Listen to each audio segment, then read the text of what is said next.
요한복음 15장 말씀입니다. 요한복음 15장 5절 말씀입니다. 제가 봉독합니다. 나는 포도나무요 너희는 가지라. 그가 내 안에 내가 그 안에 거하면 사람이 열매를 많이 맺나니 나를 떠나서는 너희가 아무것도 할 수 없습니다. 아멘. 찬양하도록 하겠습니다. 앞뒤자로 인사할까요? 하나님이 당신에게 복 주시기를 원하십니다. 하나님이 당신에게 복 주시기를 원하십니다. 한 번 더요. 하나님 당신에게 평강 주시기를 원하십니다. 하나님 당신에게 평강 주시기를 원하십니다. 아멘. 네, 오늘 제목은 대림절 거룩한 조율의 시간이라고 함께 이 말씀 좀 나눴으면 좋겠습니다. 오늘 초를 괜히 킨 게 아니에요. 초가 몇 개죠? 네, 5개네요. 자, 이제부터 매주 하나씩 초를 켜고 성탄절의 마지막 초를 켭니다.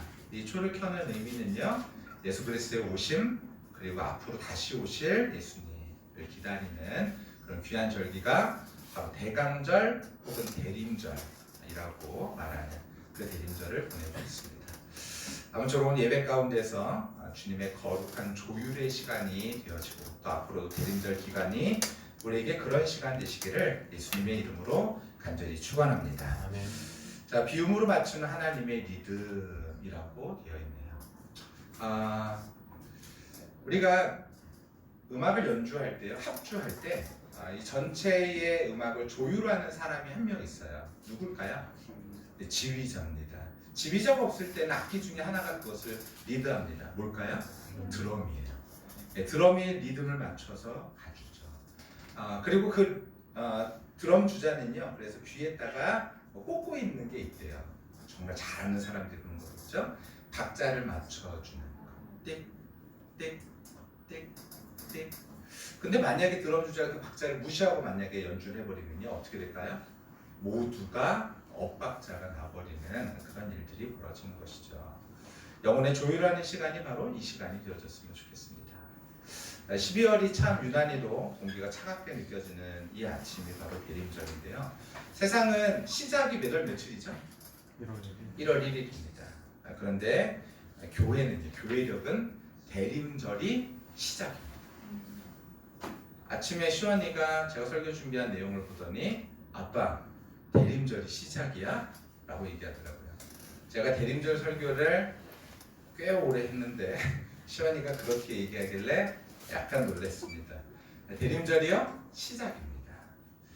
대림절은 단순히 성탄을 기다리는 4주간의 준비 기간이 아니라 마치 오래 쉰 뒤 다시 출발하는 운동선수가 출발선에서 다시 숨을 고르듯 멈춰진 시계바늘을 다시 정확하게 맞추는 시계공의 섬세한 움직임처럼 하나의 선율을 만들기 위해서 악기의 음정을 다시 조율하는 음악가들처럼 다시 조율하기 위한 시간이 바로 대림절이라는 거예요.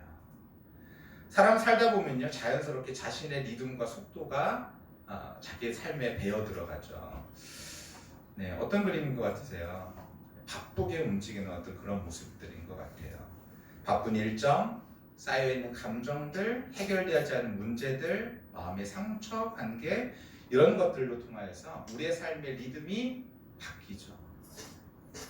이런 것들이 어느 순간 우리의 시간을요, 하나님의 시간과 다르게 만들어 버립니다. 그래서 하나님은요, 이렇게 가시는데 우리는요, 이렇게 가기도 한다라는 것이죠. 마음의 박자는 점점 빨라지고 생각은 복잡해지고 영혼의 호흡은 흐트러집니다. 그러다 보면요, 어떻게 될까요? 만약에 우리 김효경 집사님과 김민희 집사님이 둘이서 걸어간다고 생각해 보세요. 걸어갈 때 어떻게 걸어가야 되죠? 서로 호흡을 맞춰가면서 같이 걸어가야 되는 거잖아요. 그렇죠? 근데 만약에요, 우리 김효경 집사님이 걸음이 빨라지고 김민희 집사님 걸음이 느려지면 어떻게 될까요? 점점 멀어지는 거죠. 대림절은 어떤 시간이냐면요, 이 멀어진 하나님과의 관계의 시간을요, 다시 조율하는 시간이 바로 대림절입니다. 문제는 그거예요. 우리가 너무 서둘러서 가거나 아니면 하나님과의 박자를 맞추지 못하면요, 하나님은 여전히 하나님의 박자에 따라서 하나님의 리듬으로 움직이고 계신데 우리는 여전히 그 하나님이 없다라고 말하는 거죠.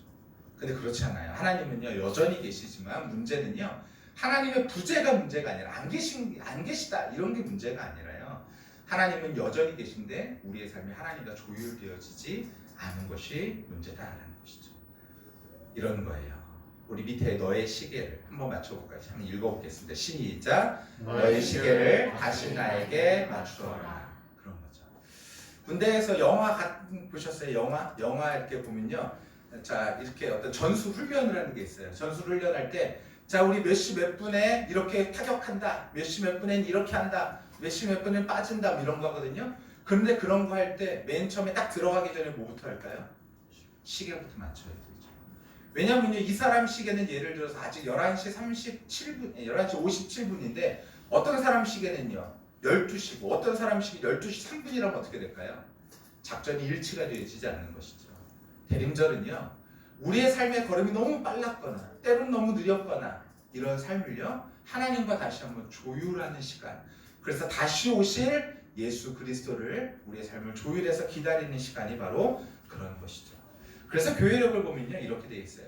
대림절, 지금 우리 대림절인데요 하나님이 우리와 함께 하심을 회복하는 시간, 그래서 하나님과 함께 걸어가는 그런 시간이 대림절이라면 성탄절은요 함께 하시는 예수님을 기뻐하는 시간, 왜냐하면 조율됐기 때문에 함께 하는 거고요. 주연절은요 그 예수님께서 세상에서 드러내는 시간, 사순절은 그 임재에 따라서 십자가의 길을 함께 걸어가는 시간, 그죠? 사순절은요 그 임재를 따라서 십자가의 길을 걷는 시간, 부활절은 죽음이신 생명이신 그 주님과 함께 우리도 생명을 누리는 시간, 이런 것이 다 일맥상통하게 되어진 것이죠. 중요한 것은요 주님과 조율되어지는 것이 너무나 중요하다라는 거예요. 그래서 강림절 후에, 지금 사실 지난주까지가 성령 강림주일 바로 전주였거든요. 그 임재를 따라 살아가는 우리의 삶이 될 수 있다라는 것이죠. 함께 읽겠습니다. 시작. 하나님이 우리와 함께 하신다. 하나님 우리와 늘 함께 하시길 원하십니다. 그러면 그러려면 어떻게 해야 될까요? 우리의 시간표를요 하나님과 조율해야 되는 거예요. 내 가득 차 있었던 내 마음속에 하나님으로 채우는 것이죠. 혹시 그런 노래 아세요? 가시나무? 내 속엔 내가 너무도 많아 당신의 쉴 곳 없네. 그 노래가 그 노래를 작곡한 사람은 기독교인이거든요. 하나님을 떠올리면서 작곡한 내용이라 그래요. 내 속엔 내가 너무 많아서 하나님을 채울 마음이 없는 거예요. 우리의 가득 찬 마음이 먼저는 비워져야지 하나님으로 채워질 수 있는 것이죠. 내가 여전히 내 생각으로 가득 차 있는데 하나님으로 채워지기는 어렵습니다. 그래서 첫 번째입니다. 읽어볼게요. 시작. 하나님 앞에서 마음을 조율한다는 것의 의미. 조율한다는 것은 어떤 의미입니까?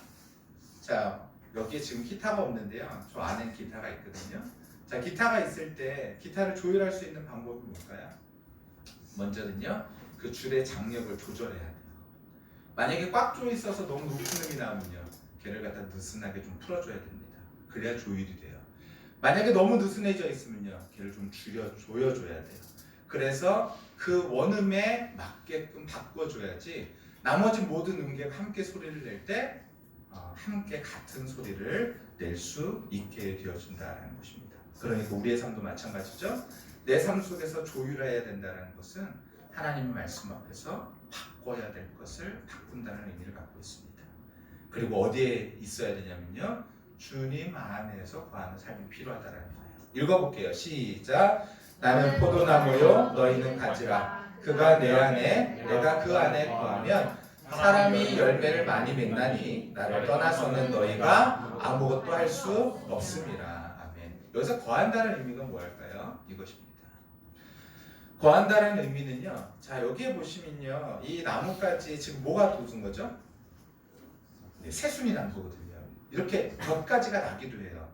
나뭇줄기가 쭉 있다가 곁가지가 쭉 나기도 하는데 이게 바로 거한다라는 표현입니다. 거한다라는 것은 어떤 의미냐면, 그러니까 이 원 전체의 줄기에 있는 생명을 함께 공유한다는 의미를 갖고 있어요. 함께 같은 생명, 같은 흐름, 같은 박자를 공유하는 것이 바로 거하는 것입니다. 우리가 주님 안에 거한다라는 것은요, 바로 그러한 의미를 갖고 있는 것이죠. 같이 함께 있다라는 어떤 그런 공간적인 의미보다도 주님의 생명을 함께 나눈다라는 어떤 그런 의미가 되어진다는 것입니다. 성도의 삶에서 문제는요, 대부분 하나님이 멀어져 있기 때문이가 아니라 하나님과 함께 같은 박자로 걸어가지 못하기 때문이다라는 거예요. 그래서 주님께서는 우리에게 말씀하십니다. 너희 안에 이 마음을 품으라 라고 이야기하시는 것이죠. 그래서 하나님께 조인된 삶은요, 단순히 하나님을 믿는다라는 감정 고백에서 떠나서 같이 있습니다. 시작. 내 삶 전체가 하나님의 흐름 속으로 들어가는 상태입니다. 그러니까 대림절은요, 내 삶 전체가 하나님의 흐름과 함께 가는 거예요. 하나님의 마음을 품는 거고 하나님의 생각을 품는 것이 바로 대림절의 굉장히 중요한 의미가 되어지는 것이죠. 두 번째입니다. 한번 읽어볼까요? 시작. 비워야 하나님과 조율이 가능하다. 어떻게 해야 돼? 조율이 가능하다고요? 비워야 돼요. 비워야 돼요. 하나님 앞에서 마음을 조율하기 위해서는요, 반드시 필요한 영적인 태도가 있는데 그것은 비우는 것입니다. 우리 지난주에도 함께 나눴는데요, 어떻게 해야 돼요? 맞추려면요, 내가 계속 쥐고 있는 것이 아니라 이렇게 해야 돼요. 하나님 앞에 드릴 수 있어야 됩니다. 내 안에 쌓여있는 내 소리들, 감정들, 고집들, 권리들, 이런 것들을 내려놓을 수 있어야 된다라는 것이죠. 요즘 나무들 보셨어요? 나무? 도심에 사시니까 나무를 잘 못 보시죠. 저희 집에는요, 나무가 주변에서 자주 볼 수 있죠. 단풍나무가 어떻게 됐을까요? 지금요? 네, 다 떨어졌어요. 나뭇잎이 다 떨어졌어요. 근데 겨울이라는 것을 준비하기 위해서, 얘는 준비를 위해서 다 버리는 것 같아요. 근데 우리는 겨울이 되면 어떻게 하죠? 뭔가 더 준비하는 것 같아요. 더 싸매고 그렇게 되어지는 것 같아요. 근데 그것이 아니라는 것이죠. 나무는 겨울을 준비하기 위해서 더 껴입지 않고 비워냅니다. 신앙의 본질도 비슷한 것 같아요. 더 붙잡으려는 것이 아니라 더 내려놓는 것이 신앙의 중요한 본질이 되어진다라는 것이죠. 내 생각을 내려놓고 내 권리를 내려놓고 하나님의 뜻을 받아들일 수 있는 귀한 일들이 우리 가운데 있을 때 하나님의 귀한 역사가 우리에 또 시작될 수 있다는 거예요. 무엇을 비울 수 있겠습니까? 걱정, 내 판단, 상처와 원망, 통제하려는 마음들, 이런 것들을 내려놓을 수 있어야겠죠. 특별히 통제하려는 마음을 우리가 좀 내려놔야 될 것 같아요. 자, 거장의 연주, 이렇게 느헤미야 이렇게 되어 있는데요. 여러분 느헤미야를 아십니까? 성경에 보면 느헤미야라는 인물이 있거든요. 근데 이 느헤미야가요, 어떤 일이 벌어지냐면요, 느헤미야 5장에 보면요, 이 느헤미야가 어떻게 공동체를 새롭게 이끄는지가 기록되어 있는데, 하나님께 조율된 마음으로 어떻게 공동체를 이끄는지가 기록되어 있습니다. 그러니까 당시 유다 백성들은요, 경제적으로 착취를 당했어요. 극심한 불균형 가운데, 불평등 가운데서 살아갔죠. 부자들은 가난한 사람들에게 높은 이자를 권합니다. 그래서 그들을 착취하는 일들이 벌어지죠. 심지어는 땅과 자녀들까지도 담보로 잡아가는 일들이 있어요. 그러니까 어떻게 될까요? 공동체가 무너지는 거예요. 근데 그런 상황에서 느헤미야가 선택한 것은 두 가지의 선택을 할 수 있었죠. 어떤 선택이 가능할까요? 하나님요, 나도 지도자니까 권리를 누릴 수 있어 라고 말하면서 그들에게 편승해서, 야, 나한테도 이런 권리가 있으니까 니네들 나한테 돈 좀 줘, 이렇게 말할 수도 있고, 또 하나는요, 하나님께서 이 공동체를 살리기를 원하시는 마음으로 함께 그 마음을 소유하는 두 가지의 길이 있었던 것이죠. 느헤미야는 어떻게 선택했을까요? 느헤미야는 이렇게 선택했습니다. 자신의 권리를 비워내죠. 읽어볼까요? 시작. 또한 유다 땅 총독으로 세움을 받을 때 곧 아닥사스다 왕 제 20년부터 제 32년까지 12년 동안은 나와 내 형제들이 총독의 녹을 먹지 아니하였느니라. 느헤미야가 뭐 했다고요? 공동체를 살리기 위해서요, 느헤미야는요, 총독으로 또 받을 녹을 받지 않게 되어진 거예요. 오히려 자신의 재산으로 사람들을 함께 살리는 일들을 하게 되어집니다. 느헤미야에게 뭐예요? 권리죠. 받을 수 있는 권리예요. 하지만 하나님의 마음을 품은 자는요, 어떻게 되냐면요, 그 권리를 포기하고 내려놓을 수 있게 되어지는 것이죠. 그러면 어떻게 될까요? 공동체가 삽니다. 읽어볼게요. 시작.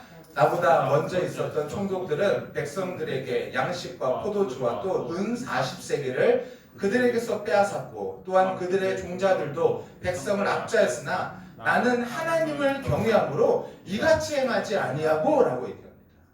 스스로 권리를 포기할 수 있는 것, 그때 무슨 일이 벌어집니까? 그가 비유자 길이 열린 거예요. 여러분, 길이 열리는 귀한 일들이 우리의 삶 가운데서 있게 되시기를 예수님의 이름으로 간절히 축원합니다. 한 사람의 조율이 공동체 전체에 울림이 되어지고, 그래서 공동체가 살아나는 일들이 일어나죠. 아유, 우리 가정은 안 변해. 아유, 우리 주변은 안 변해. 우리 교회는 안 변해. 그것이 아니라요, 뭐부터 필요하다고요? 권리를 포기할 때 무슨 일이 벌어지냐면요, 하나님의 역사가 이루어지기 시작되어진다라는 거예요. 아멘. 여러분, 우리의 삶 속에서 하나님께서 이러한 권리 포기가 이루어지기를 하나님께서 원하십니다. 아멘. 요즘 여러분, 보수다 진보다라고 말할 게 없어요. 진짜 중요한 게 무엇입니까? 사람들이요, 다 정치하는 사람들이 생각하는 것이 우리가 봤을 때는 어떤 의미예요? 자기의 권리, 자신의 사리사욕을 채우기 위해서 어떻게 하면 그렇게 할 수 있어요? 여러분, 보수라도 그 보수의 뜻을요, 진짜로 제대로 지키면서 나가잖아요. 그럼 모두 행복한 삶을 살아갈 수 있다고 저는 확신합니다. 여러분, 진보도요, 함께 그 일들을 함께 이루어 간다면요, 이 나라가 행복해질 수 있을 거라고 저는 생각해요. 문제는 뭐예요? 보수든 진보든이 중요한 것이 아니라 내 사리사욕을 채우기 위해서 하니까요. 여러분, 그것이 큰 문제가 아니겠어요? 저는 제 막내 작은 아버지를 참 존경하는데요. 저희 막내 작은 아빠가 한화에서 그 대표이사였어요. 대표이사였는데, 대표이사다 보니까 한화에서 어떤 그 프로젝트를 하게 되면요, 예를 들어 땅을 사게 되면요, 어떻게 될까요?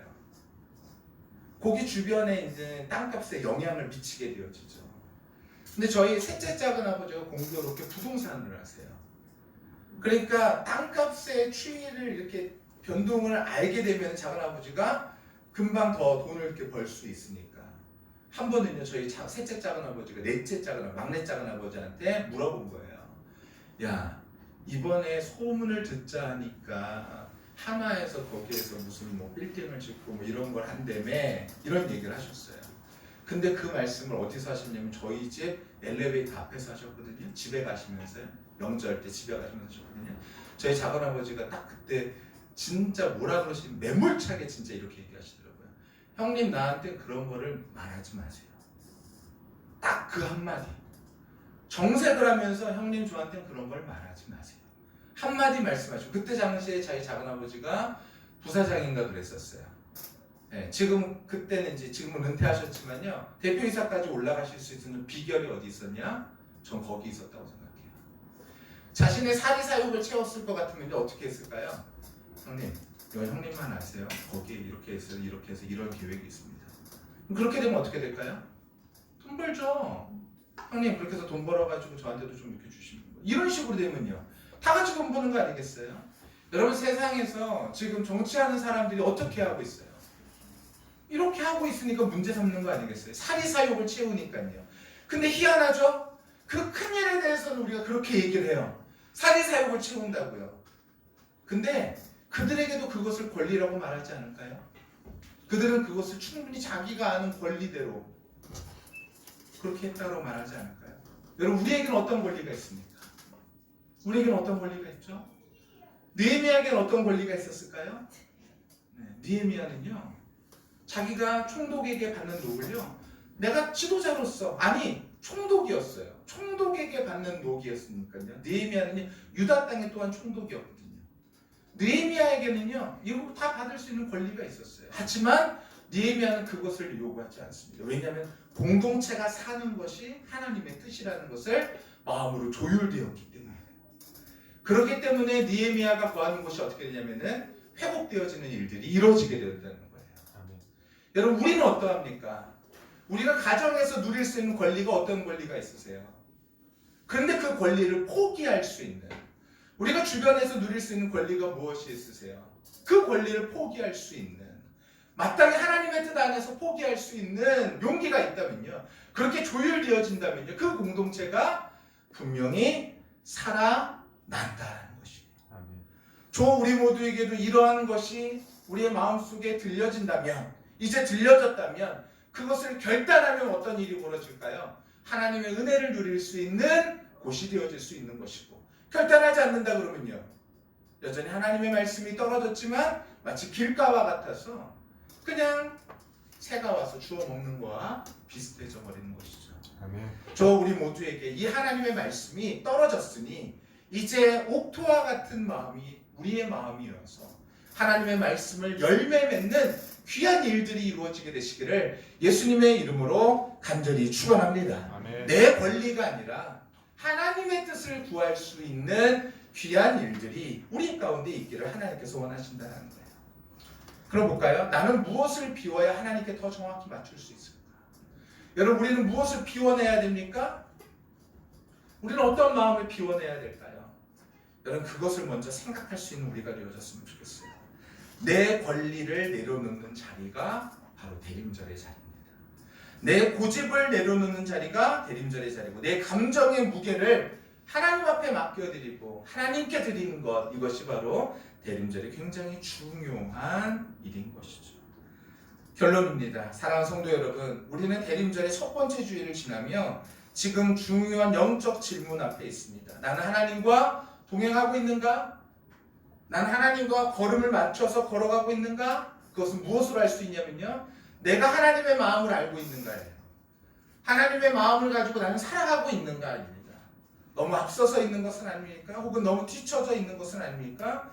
주님 안에서 살아갈 수 있는 저와 우리 모두가 다 되시기를 예수님의 이름으로 간절히 축원합니다. 아멘. 조율된 마음은 환경에 휘둘리지 않아요. 그러니까요. 느헤미야가 보니까 이 자식들 다 봤네. 나는 안 봤는데 다 봤네. 안 되겠네. 이런 마음 같지 않아요. 하나님께서 주신 마음이기 때문에 환경에 휘둘리지 않습니다. 상황이 아니라 하나님에게 조율돼서 하나님의 울림을 듣고 내 안에서 살아가기 때문에 어떤 곳에서도 길을 잃지 않죠. 마치 등대의 빛을 보고 걸어가는 사람들처럼 말이죠. 오늘 예수님이 우리에게 이렇게 제안하시는 것 같아요. 나와 함께 가지 않겠니? 라고요. 아마도 이 사람이 앞서서 걸어간 것 같아요. 아니면 뒤쳐져서 걸어갔는지도 모르겠습니다. 하지만 이제 예수님께서 찾아오셔서 이 사람에게 제안하는 거예요. 나와 함께 그 걸음을 가지 않겠니? 라고요. 이 사람에게 권리는요, 뛰어갈 수도 있고 천천히 걸어갈 수도 있어요. 내 뜻대로 내 방법대로 할 수 있어요. 하지만 주님께서는 그것을 원하시지 않으시죠. 왜요? 이것 때문입니다. 주님과 동행하면 어떤 일이 벌어질까요? 주님과 걸어가면요, 행복한 동행이 되어진다는 거예요. 아멘. 여러분, 이것이 너무너무나 중요합니다. 아멘. 저 우리 모두가 하나님께서요, 야 권리 너 그거 좀 포기할래? 괜히 그런 것이 아니에요. 뭐 때문이에요? 너와 행복하게 내가 살고 싶다라는 그런 마음인 것이죠. 그 주님의 마음이 우리의 마음속에 있어서 주님과 함께 동행하며 살아갈 수 있는 귀한 은혜가 우리 마음 가운데 있는 저와 우리 모두가 다 되시기를 예수님의 이름으로 간절히 축원합니다. 아멘. 주와 같이 길 가는 것, 우리 가사 한번 제가 한번 읽어보겠습니다. 잠시만요. 주와 같이 길 가는 것 즐거운 일 아닌가? 우리 주님 걸어가신 발자취를 밟겠네. 어린아이 같은 우리 미련하고 약하나 주의 손에 이끌려 생명길로 가겠네. 저 우리 모두가 하나님께서 이 생명길, 주님과 함께 즐거운 이 걸음을 걸어가기를 원하십니다. 우리 모두가 이 걸음 함께 걸어가는 저와 우리 모두가 다 되시기를 예수님의 이름으로 간절히 축원합니다.